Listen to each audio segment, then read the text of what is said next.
10 signs na pinipilit lang ng lalaking mahalin ka. Makinig ka para malaman mo. Number 1, hindi siya nagpapakita ng totoong excitement pagdating sa'yo. Number 2, nakikipaglandian sa iba tuwing hindi mo siya kasama. Number 3, mas mahalaga ang ibang tao kaysa sa iyo. Number 4, marami siyang inililihim sa'yo na hindi niya sinasabi. Number 5, pinipilit niyang baguhin ang sarili mo na naaayon sa kagustuhan niya. Number 6, hindi niya kayang makipag eye-to-eye contact kapag nag-uusap kayo. Number 7, natutuwa lang siya kapag nakukuha niya ang kailangan niya mula sa iyo. Number 8, nakakaramdam ka ng awa sa sarili mo dahil feeling mo nagpapalimos ka ng pagmamahal sa kanya. Number 9, puro ikaw na lang palagi ang nag-e-effort, nagbibigay at nagpaparamdam ng totoong pagmamahal. Number 10, follow mo ako at share mo itong video para ma-realize mo minsan hindi pinipilit ang pagmamahal, kundi kusang ipinaparamdam. Tandaan mo yan. God bless. 3 reasons kung bakit ka nahihirapang bumitaw kahit alam mong toxic na ang relationship ninyo. Makinig ka para malaman mo. Number 1, dahil sa panghihinayang. Nanghihinayang ka sa mga bagay na naibigay mo na. Mga oras na ginugugol mo para sa kanya. Mga effort na pinagsisikapan mong gawin para lang mapasaya siya. Number 2, dahil sa tagal ng inyong pinagsamahan, hindi mo maiiwasang maisip yung mga memories ninyo na binuo ng magkasama at paano kung bumitaw ka. Bigla na lang maglalaho iyon at masisira. Number 3, umaasa ka pang kaya pa at may magbabago pa. Sa paniniwala mong ito, hindi mo namamalayan na nasasaktan mo na pala yung sarili mo. Umaasa kang magbabago siya o baka kaya pang ayusin kahit alam mong toxic na.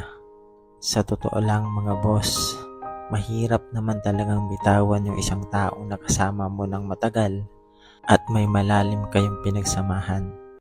Pero kung iisipin mo, kung patuloy mo lang ipipilit ng ipipilit, patuloy ka lang ding masasaktan. 8 bagay na dapat mong tandaan kapag pipili ka ng makakasama mo sa buhay. Makinig ka para malaman mo. Number 1, yung kaagapay mo sa hirap at saya, hindi yung naghahanap ng iba kapag nagkukulang ka na. Number 2, kinabukasan ng inuuna, hindi laging puro tropa ang kasama. Number 3, karamay mo sa buhay, hindi pabigat sa buhay.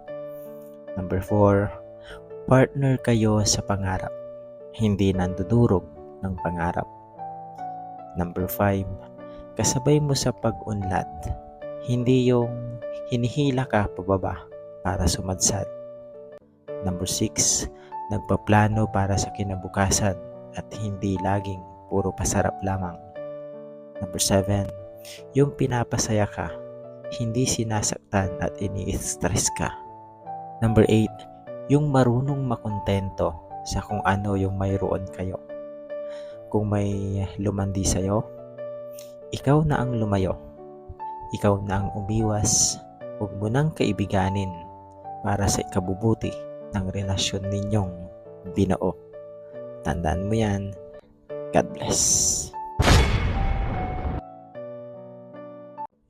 Bago mo sukuan at bitawan iyang taong nagmamahal sa'yo, makinig ka muna para maintindihan mo.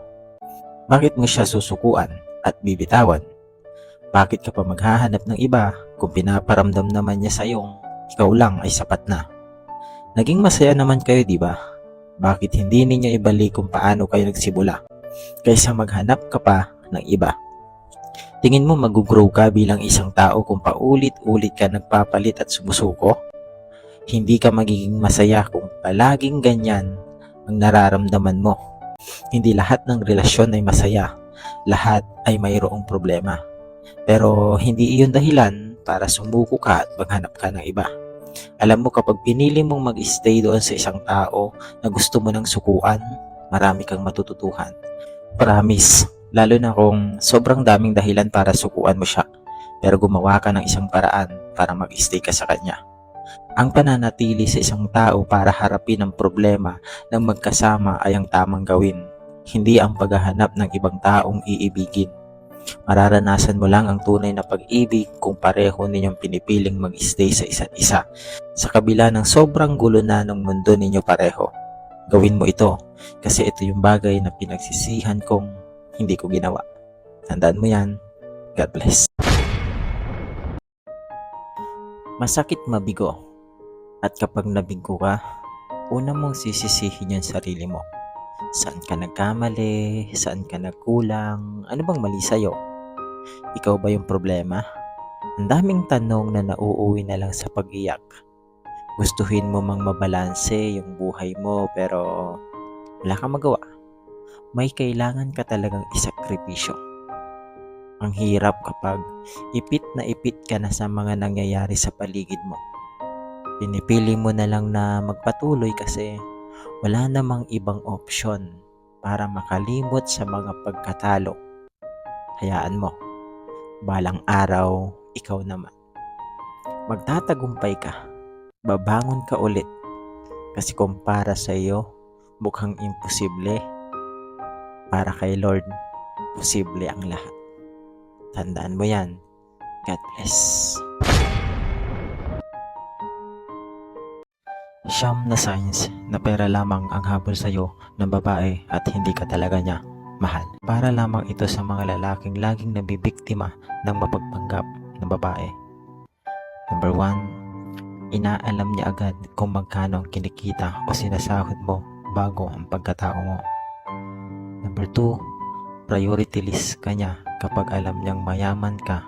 Number 3, bago mo pa siya nakilala, marami na siyang nakarelasyon na mayayaman o mga taong profesional tapos biglang nakikipaghiwalay. Number 4, madali siyang ma-attract sa mga sikat at mayayamang tao. Number 5, inaaway ka niya at nagagalit kapag hindi mo siya nabibigyan ng pera. Number 6, palagi siyang umaasa sa mga mamahaling regalong ibibigay mo. Number 7, pinaglalaroan niya lang ang nararamdaman mo at nagkaka-interes pa sa ibang tao. And number 8, palagi kanyang kinukumpara sa mga kakilala niyang mayayamang tao. Number 9, malambing lang siya tuwing may pera o regalo kang naibibigay. Piliin mo yung babaeng makakasama mo sa pag-unlad, hindi yung babaeng pipiliin ka lang kasi mayroon siyang makukuha sa'yo at iiwan ka na lang kapag naubos ka na at hindi na napapakinabangan pa.